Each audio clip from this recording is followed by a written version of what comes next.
On the Cult of Personality and Its Consequences was a report by Soviet leader Nikita Khrushchev, first secretary of the Communist Party of the Soviet Union, made to the 20th Congress of the Communist Party of the Soviet Union on 25 February 1956. Khrushchev's speech was sharply critical of the reign of the deceased General Secretary and Premier Joseph Stalin, particularly with respect to the purges which had especially marked the last years of the 1930s. Khrushchev charged Stalin with having fostered a leadership cult of personality despite ostensibly maintaining support for the ideals of communism. The speech was shocking in its day. There are reports that the audience reacted with applause and laughter at several points.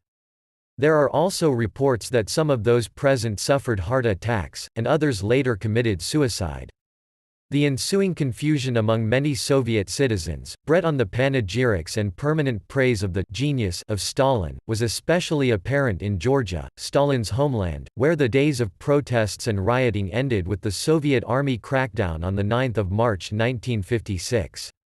In the West, the speech politically devastated the organized left. The Communist Party USA alone lost more than 30,000 members within weeks of its publication. The speech was a major cause of the Sino-Soviet split, in which China and Albania condemned Khrushchev as a revisionist.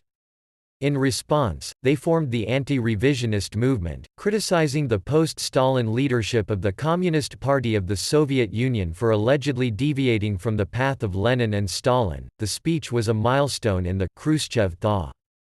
As a whole, the speech was an attempt to draw the Soviet Communist Party closer to Leninism and away from Stalinism.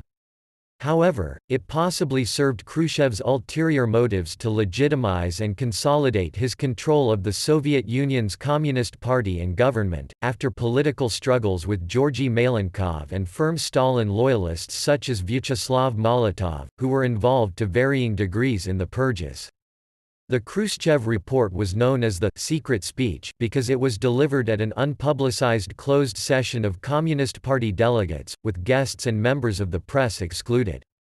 The text of the Khrushchev report was widely discussed in party cells in early March, often with the participation of non-party members. However, the official Russian text was openly published only in 1989 during the Glasnost campaign of the Soviet leader Mikhail Gorbachev.